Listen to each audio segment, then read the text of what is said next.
Di setiap skuad besar, kemenangan tak hanya ditentukan oleh strategi, tapi oleh satu hal yang lebih dalam, karakter. Dan sekarang, kita sedang menyaksikan satu fase langka dalam sejarah sepak bola Indonesia. Generasi Garuda yang dipimpin oleh para jenderal sejati. Di era pelatih Patrick Kluivert, timnas Indonesia dihuni oleh pemain-pemain yang tidak hanya hebat secara teknis, tapi juga memiliki jiwa kepemimpinan tinggi, karena mereka adalah kapten di klub masing-masing. Ya, mereka bukan cuma tulang punggung timnas, tapi juga pemegang ban kapten di klub-klub Eropa, Amerika, hingga Asia. Dan kini, ban kapten timnas Indonesia resmi berada di lengan seorang pemain diaspora yang membawa pengaruh besar, Jai Itzes.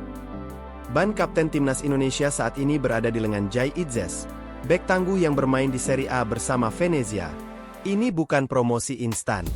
Ini adalah pengakuan atas kualitas, ketenangan, dan pengaruh besarnya di dalam tim.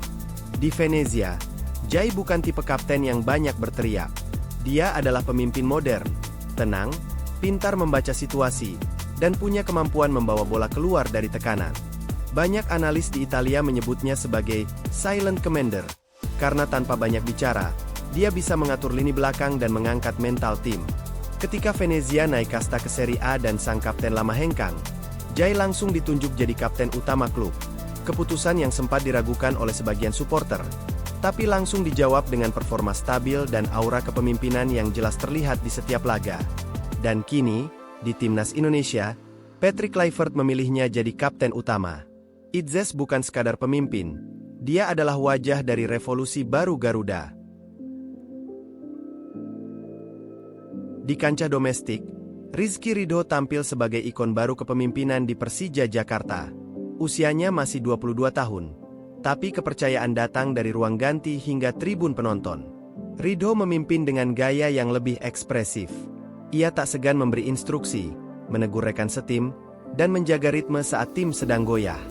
Di bawah Carlos Pena, Ridho diberi ban kapten untuk alasan yang sangat spesifik, ketenangan dan keberanian mengambil keputusan dalam tekanan. Ridho seringkali menjadi penghubung antara pelatih dan pemain. Dia berdiri paling depan saat tim menang, dan paling bertanggung jawab saat tim kalah.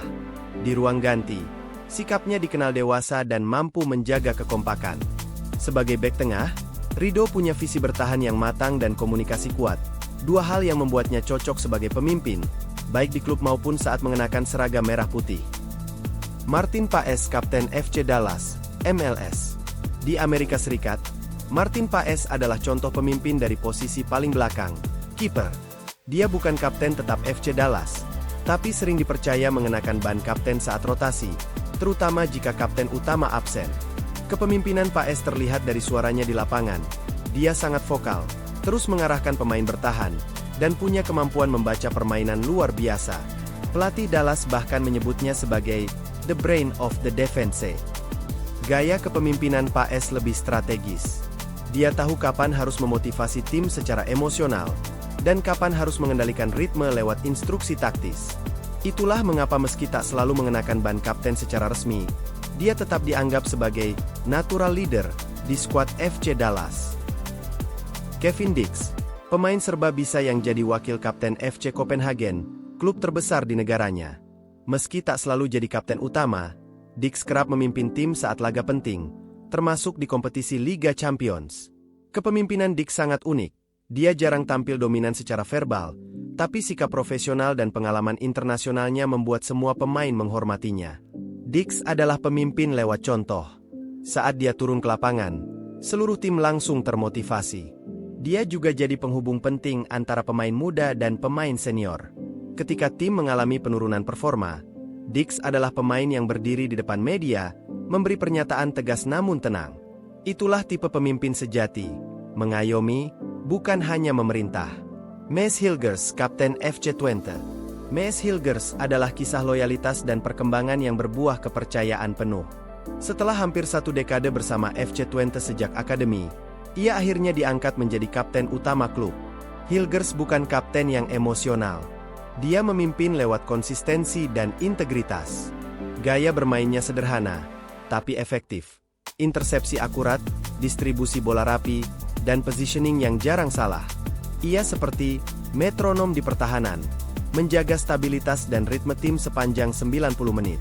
Saat mantan Kapten Hengkang, pelatih Twente tak ragu menunjuk Hilgers.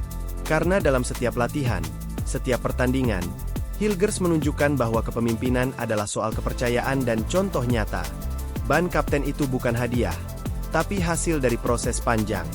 Dan kini, Maes Hilgers menjadi simbol ketenangan di skuad timnas Indonesia.